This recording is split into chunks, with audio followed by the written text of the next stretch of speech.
What's up, guys? Welcome to the Speed 940 YouTube channel. Today we're going to be talking about a couple things I hate about my Corvette right here. And no, I don't hate my car, but no car is perfect. Over the past year of owning it, a little over a year of owning it, I found a few things that I really don't like. So let's go ahead and dive on in.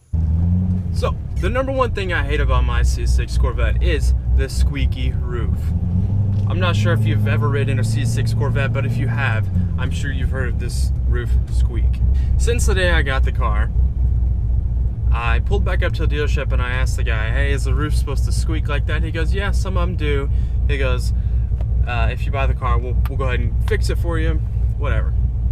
So I bought the car and I said, hey, before I leave, I want you guys to fix this roof. So he said, okay, we'll go here and change out the washers or whatever the hell they're supposed to change out. And he goes, let it settle for about a couple days, and if it's not good, call us back. Well, it's been a year later and it's still creaking. So I went on Google and I researched it a little bit, and they say it is a common issue among the C6s to have the roof creak. And a couple of the fixes were to put a smaller little O-ring over each of the little teeth that go down into the actual car itself. There's a creak right there. This has helped, and I'm on a fairly flat road, by the way, guys. Like, I mean, this isn't anything big. It is a backcountry road, but still, it's not bad. It's probably gonna creak right here. Yep, there it went. Like I was saying, this has helped the issue a little bit, but it's still there, and it's still really annoying and almost embarrassing when you have people in your car riding with you in a Corvette and the damn roof's creaking. Like, that's embarrassing. It's gonna do it right now. I'm going over railroad tracks. Every creak you heard right there was coming from this part of the roof right here. So if I didn't have this other set of O-rings on here, the roof would be creaking a whole lot more than it is right now. But I'll try to get some in-car footage and let you guys see how bad this creak really is. Creak.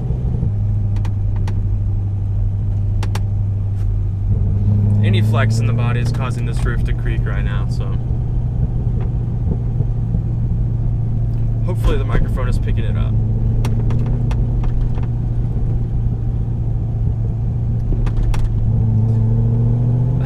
All that stuff you're hearing is the roof freaking creaking. Anyway, guys, the roof creaking issue is a big annoyance to me, and I've read there is a couple more remedies I can try. Haven't tried them yet. I've been a little too lazy, so I guess I can't complain too much.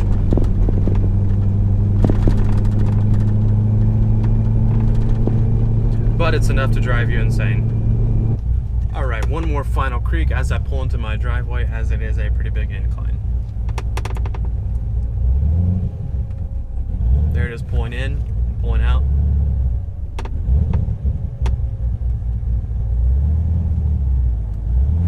Hopefully you can see how annoying that would be. Alright, guys, so the second thing I hate about my Corvette is these tiny cup holders. These cup holders are good for about these small water bottles only. If you wanted to put, say, a big shaker bottle like this in here, it literally doesn't fit. You can't get that in there. I'm pretty much stuck with this right here, fitting a water bottle about that size in there. If you want to put two, you're going to be messing with whatever you have plugged in here. For example, I have an Escort plugged in right here. So as you can see right now, it's hitting the wires. If I had another one in here, it would definitely be hitting. So for now, I just stick for one. If I go to the store, I have to usually ask for a small drink or don't get one at all. So, oh, and if you do have a drink in there and it's cold, you better drink it quick, because this whole tunnel right here, this whole thing gets hot as hell. And if you have a drink in here for 30 minutes and you're cruising right along, or you're kind of getting on it a little bit, your drink is definitely going to get warm. Also, kind of goes along with the small cup holder issue we have right here. If you have been like kind of hooning around town and whatnot, and your right knee sits right up against this right here, your right knee starts to get hot. No big deal that my knee gets hot or my leg gets hot, my thigh, whatever, but it's just annoying. Bar also gets hot as well. Everything in here stays pretty warm, and this thing is not big by any means at all. So yeah, the number 2 thing I hate, these small cup holders. Number 3 thing I hate about my Corvette. Well, I used to hate it about my Corvette, but I took it to AMP when I got my cam and they tuned it out, so thank the Lord. Most of you guys probably already know what I'm talking about, and yes, I am talking about the 1st to 4th. So you're probably wondering what exactly 1st to 4th is. If you look right here about, I don't have the light on anymore, but it's a little symbol. It says 1 to with like an arrow pointing to number 4. When you're in 1st gear and you take off from a red light or stop sign or whatever, you take off at a slow grandpa pace. First, and you try to shift it into 2nd gear, it's not gonna let you go to 2nd. You're gonna go from 1st, it's gonna lock you out of 2nd, and it's gonna pull you right into 4th gear. That is really, really, really annoying. A lot of people, you can buy like this little aftermarket thing. I think it costs like 20 or 30 bucks. It's called like a skip shift elite. A lot of people do that. It's a good way to combat it. It has almost caused me a few wrecks. I'll be at an intersection in 1st gear, hoping to switch to 2nd, and I forget that it locks me out, so I'm over here freaking out trying to get it into gear as I'm just slowly cruising through the intersection. And then I remember, oh, I gotta go straight into 4th, and then I'm sitting here bogging down. Apparently GM did that to help with emissions and regulations and all that for gas mileage and stupid stuff like that that us car guys don't give a damn about. Number 4 thing I hate about my Corvette is this damn trunk button.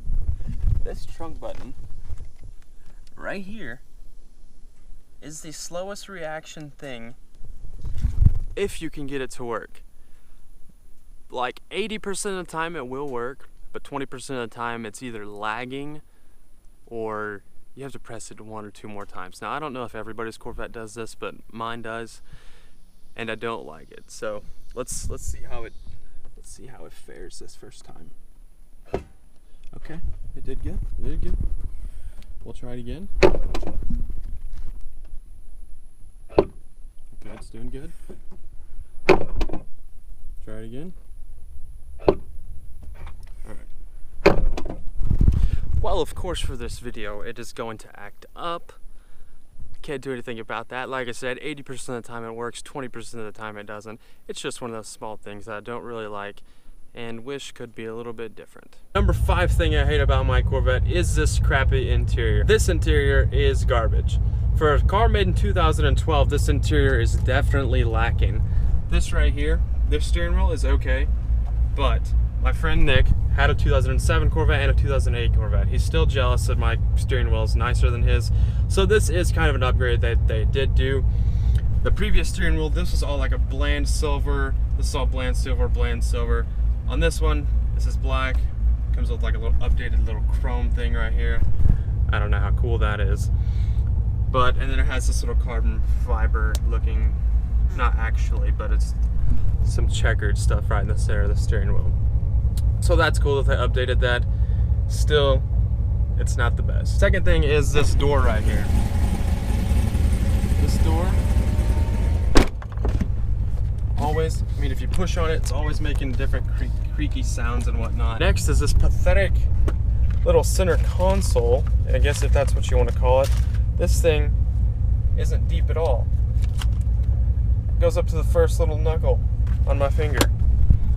What you can fit in there is like a pair of sunglasses and then exactly what I have in there, which is like nothing. Other thing, this car is 2012. My Camaro was a 2011 and had a hell of a lot more stuff than this car did. This car has no USB port. So I have to do my cigarette lighter, whatever the hell you call these things, and I have to plug my USB into there just to charge my phone because I like the iPhone cord more. If I want to play music, which I would rather do from like USB or even wirelessly on Bluetooth, I have to use this auxiliary right here. So I have 2 cords to my phone at all times in a 2012 car. That's just a little bit annoying and I think should have been taken care of a long time ago. In the Corvettes at least. The next thing about this interior is this radio. Now this radio looks like it's from a 2004 model car. It's got these big clunky ugly looking buttons right here. It's got this, I don't know what you call these screens, but no, it's not cool. it's all pixelated and it doesn't look like it's up to date for 2012 especially. I mean that's all you get right there. Air conditioning stuff's okay right here, that's fine. I don't know what you guys are gonna say. You're gonna say, Dakota, well, you do have a base model C6. Why didn't you get the navigation head unit? Well, just a little FYI, that head unit is absolutely garbage as well. It's pixelated like Minecraft. It lags like worse than my trunk button, and the navigation on it is absolutely garbage. So I'd be better off, or I'd be happier just having this right here. There's no lag, it gets the job done. But it is a little complaint I do have, because it's not the best looking radio unit. And one more final complaint about this interior is this like wannabe snakeskin carbon fiber stuff that you can see right here. I don't know what they're trying to do there. You can see it here as well. It's a little better right there.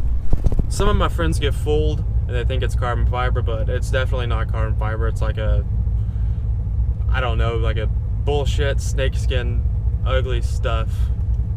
But it is better than the older C6s, because this would be either like a nasty ugly silver like the dull in the steering wheel, or it's like a dull black, I think. The interior could use some updates.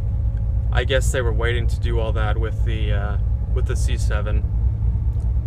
But it is sad to see that my 2011 Camaro SS did have a nicer interior, like times 10, than this 2012 Corvette, which is a year newer. So that's a little upsetting. And the final little bonus thing that I hate about my Corvette, and just because it's a base C6, they don't have any room for concave wheels under here. Now, I could go out tomorrow and I could buy a new 5.0 Mustang, and then be room to put some deep dish wheels, almost deep dish wheels on there. Now for this car, this is about as concave as I could get without looking ridiculous.